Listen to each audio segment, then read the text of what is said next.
All right, let's go ahead and get right into it. So for In Dreams, taking a look at it, we're both going to be in the bass clef this time. And so your left hand 5 is going to be on this low C, and your right hand 1 is going to be on E right here in the bass clef. And pedal is a very important part of this song. And so looking at the music there, we have a fancy looking PED with a straight line there, and then a couple very quick triangles or up and down motions. Now, I'll give you a brief little spiel about pedal playing on the piano in a nutshell. What happens when you press the pedal is that, of course, when you play a note, the hammer comes up and hits the string, creating the sound. But there's something else that happens above the string. There's a thing called a damper, which is kind of another hammer with felt on the bottom of it. And what happens when I stop playing a note is that the damper comes back down and it stops the string from vibrating, stopping the sound. Now, what the damper pedal or the sustain pedal, a couple different terms for the same thing. What happens when I press it is that all of those dampers go up. And so there's nothing stopping the sound. And so I can just play and the sound goes on and on and on and on and on.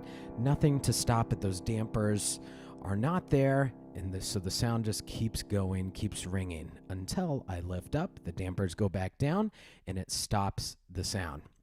Now, I think it's important to just explain the mechanics of that before talking about pedal. This is the first piece that we've looked at in five-finger jazz that has pedal in here. And the pedal marking in your sheet music, that fancy-looking PED, that is exactly what we're going to be doing with our foot. So we first press it down, we play, and then if you look in the music, there's just that solid line, that straight line there. You hold the pedal down and keep your foot down throughout that whole phrase. And then in the very next measure on beat 1, there's a triangle, and your foot is going to do exactly that.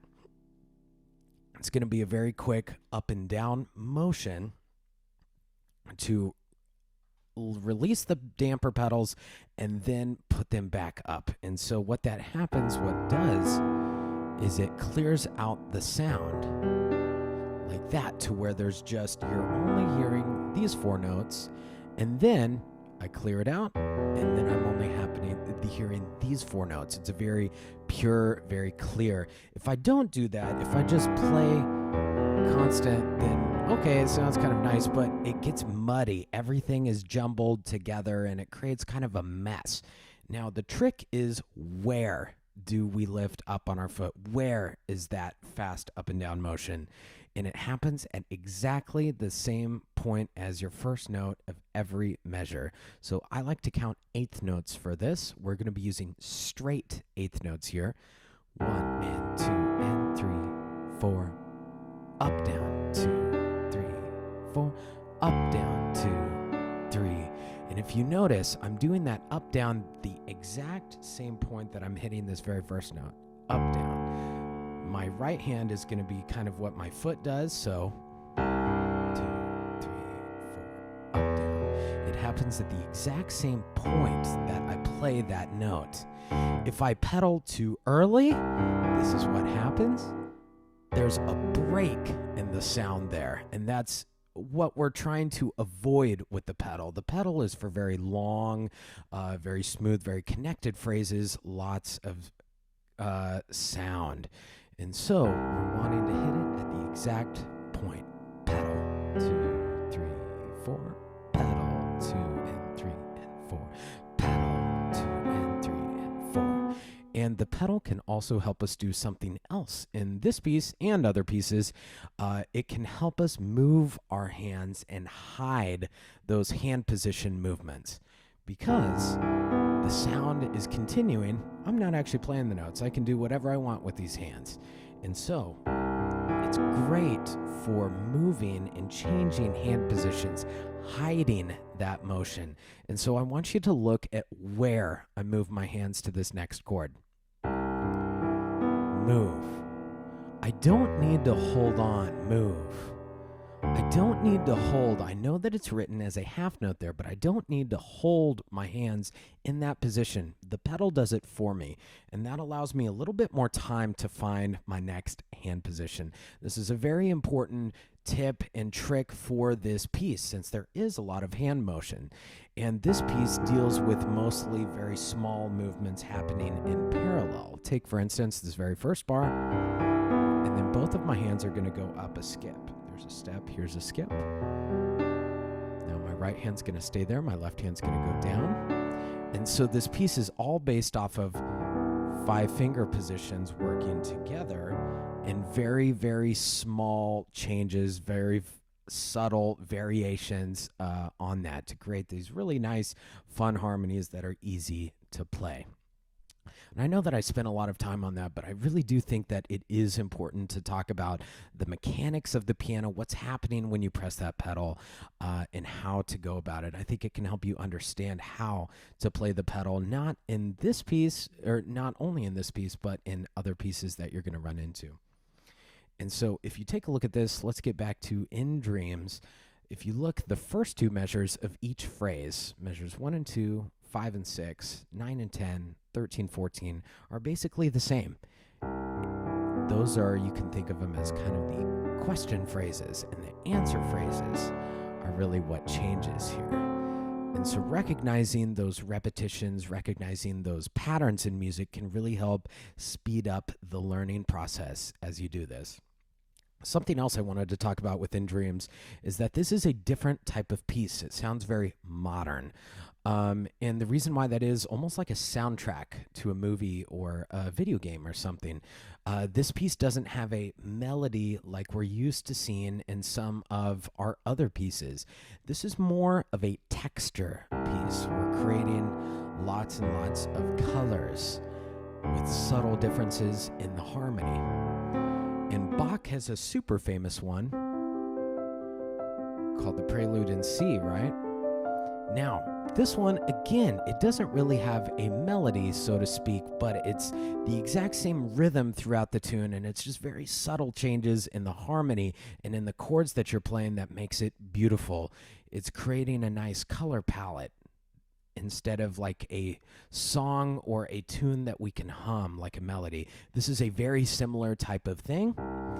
It's basically the same rhythm all the way through, but it's the subtle changes in the harmony and the chords that makes it fun to play and cool. I want you to look and see in this piece where the rises and the falls are of our playing.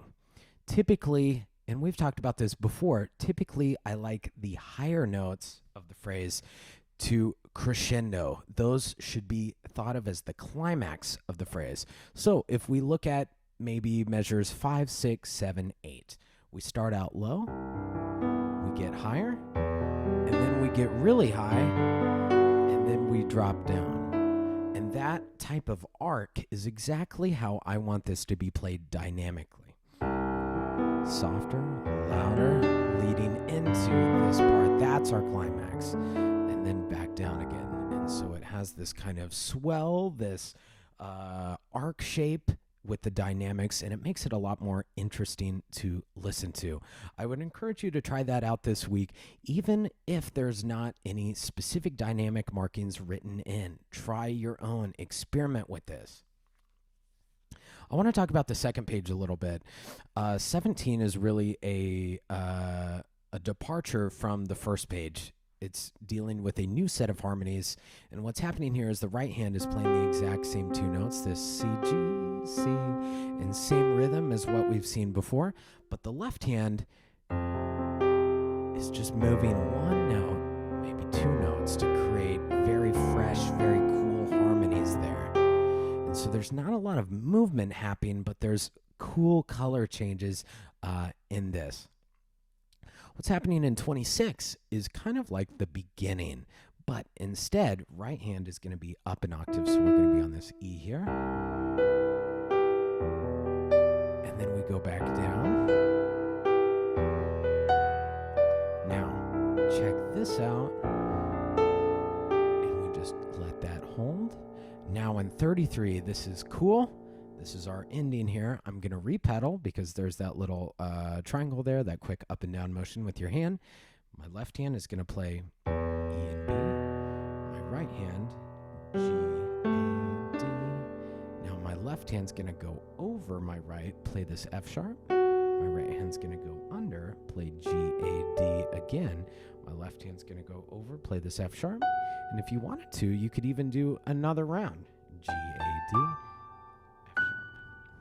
Now, it seems like there's a lot going on there, but the hands keep doing the exact same thing. Notice your pedal markings here.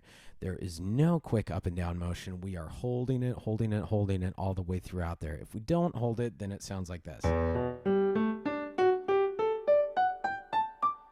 But we want all of those colors to blend together.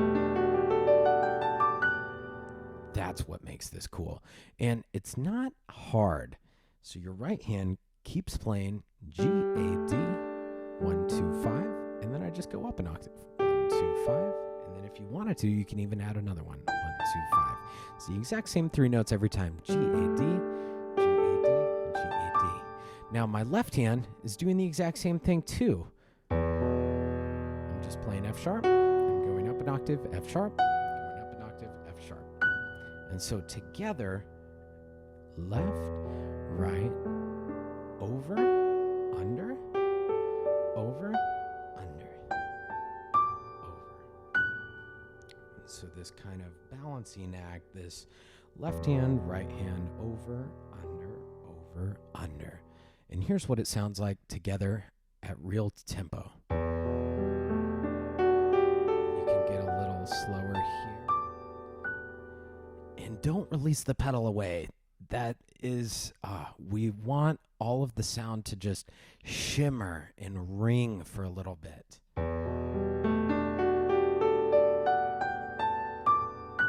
just let it hold for a little bit. When you're ready to release, then release the pedal. Awesome. That will do it for In Dreams. Thank you so much for tuning in. I'll catch you next time.